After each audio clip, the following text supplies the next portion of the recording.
Mapunta naman po tayo sa Poverty Reduction Program sa mga rural areas at iba pang programa nila, no? Ating pag-uusapan ngayon yan kasama si Secretary Lopez Santos III, ang lead convener ng National Anti-Poverty Commission or NAPC. Secretary, magandang tanghali po. Secretary. Magandang tanghali sa inyo at nagpapasalamat kami na imbita ninyo ang National Anti-Poverty Commission dito sa inyong programa Bagong Pilipinas ngayon. Sa ngayon, ano po ang mga poverty reduction programs ng NAPC, lalo na sa ating mga kanayunan o sa mga rural areas? Well, nais nating ipaliwanag na ang National Anti-Poverty Commission ay binubuo ng 25 national government agencies, ng 14 basic sectors at ng 4 leagues of local government units, League of Provinces, League of Cities, League of Municipalities at Liga ng mga Barangay. Kaya ang komposisyon ng NAPC ay multi-sectoral, multi-agency at ang chairman nito ay ang ating Pangulo, Ferdinand Bongbong Marcos. Ang mga programa ng NAPC ay ipinapatupad ng ating 25 national government agencies. Isa na dito ang DSWD. Alam naman natin, maraming programa yung DSWD para sa mahirap, mula sa kanayunan hanggang kalunsuran ito. No? Meron silang 4Ps, meron silang Sustainable Livelihood Program. At sa DOLE naman, meron silang Integrated Livelihood Emergency Employment Program. Yung DepEd, for example, ay meron silang school-based feeding program to address yung malnutrition in all cities and provinces din ito. At yung agriculture natin, yung DA ay napakaraming programa para sa ating mga magsasaka. At yung BIPAR, maraming programa para sa ating mga mangingisda sa kanayunan. So, ang pinag-uusapan natin dito, ang poverty reduction is a whole of government approach. Kaya tulong-tulong dito ang lahat ng agency, even DILG, National Security Council, ay bahagi ng ating National Anti-Poverty Commission. Ayun. Meron daw po kayong isinasagawang mga iba't ibang regional assembly na isinasagawa natin ngayong Setyembre. Isa din po ba dito yung napag-usapan or tatalakayin ang mga poverty reduction programs para sa mga rural areas naman? Kaya buti na itanong nyo yan, yung ating Regional Sectoral Assembly ay una na natin ginawa sa Visayas. Last week natapos natin yung Mindanao at ngayong linggo ay yung Luzon. Yung Regional Sectoral Assemblies, ito ay binubuo ng 14 sectors. No? At itong 14 sectors na to ay tinatanong natin sila ano yung mga programa, mga patakaran na kanilang nais isulong upang mapabilis yung ating poverty reduction program. Yan yung kalahati ng komisyon, yung 14 basic sector.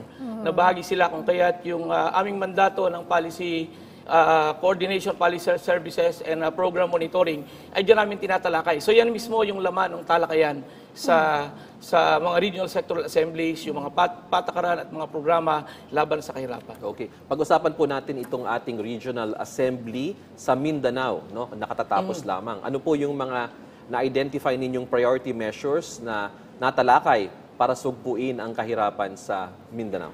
Well, maraming natalakay dito, no? Lumutang dito ang mga usapin tungkol sa National Land Use Act. Lumutang dito ang usapin tungkol sa amendment ng Fisheries Code dahil gustong proteksyonan ng ating mga magsasaka yung kanilang municipal waters. At sa indigenous peoples ay natalakay din yung pamamahala ng kanilang ancestral domain. No? At yung namang children sector ay tinalakay din nila yung mga karapatan ng mga kabataan, lalo na sa edukasyon, yung kanilang child rights. So, ito yung ilan sa mga tinalakay. But lahat ng sektor ay nag-discuss ng kanilang mga priority agenda. Yung sinabi ko ay mga halimbawa ng ilang mga patakaran na natalakay. At dahil nga po na pag-uusapan na din natin ang kahirapan sa kanayunan, hingi na rin po kami update tungkol dito, Secretary, yung aksyon ng NAPC sa pagdulog sa inyong tanggapan ng ilang kababaihang manobo mula po dyan sa Caraga Region hinggil sa pagmimina po sa kanilang lugar. Yeah, yung usapin na yan ay naidulog na natin sa National Commission on Indigenous Peoples dahil ang NCIP ay bahagi din ng National Anti-Poverty Commission.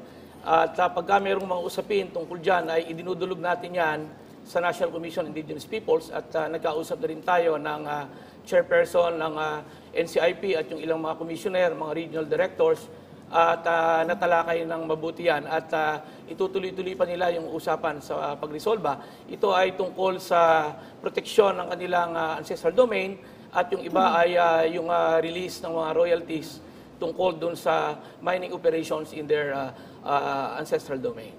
Okay. So ito pala ay nasa nasa NCIP na, Secretary. So pag-usapan naman po natin itong National Anti-Poverty Action Agenda at itong National Poverty Reduction Plan. Ano na po ang update natin at mga detalye tungkol dito? Itong National Anti-Poverty Action Agenda ay mandato ng NAPSI dun sa Republic Act 8425 na magbalangkas tayo ng National Anti-Poverty Action Agenda. Kung kaya't ito yung kinoconsolidate ngayon ng NAPSI. In fact, nagkaroon tayo ng presentation sa National Technical Working Group. It's a matter of finalization. Yung namang National Poverty Reduction Plan ay bahagi o inaatas sa NAPSI ng Magna Carta of the Poor, isa ring batas.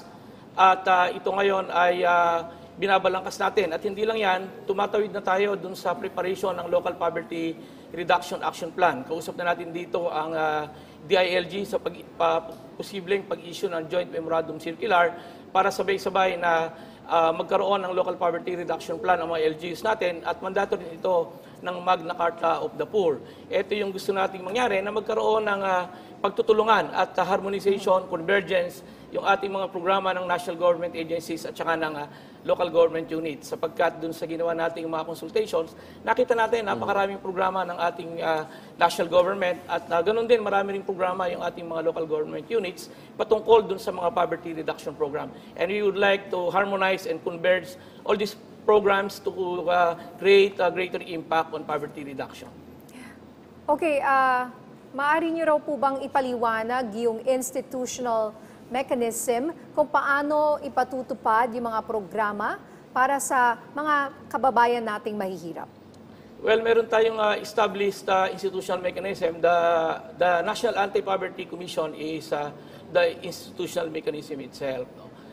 Meron tayong 25 national government agencies, sila yung nag-i-implement ng mga programa ng ating pamahalaan. Meron tayong 4 leagues of LGU, sila naman yung nag-i-implement on the ground.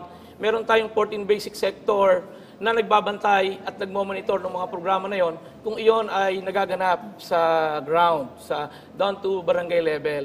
So yan yung institutional mechanism mismo natin. Doon sa specific program, ay merong mga specific yung institutional mechanism ang bawat ahensya ng ating pamahalaan.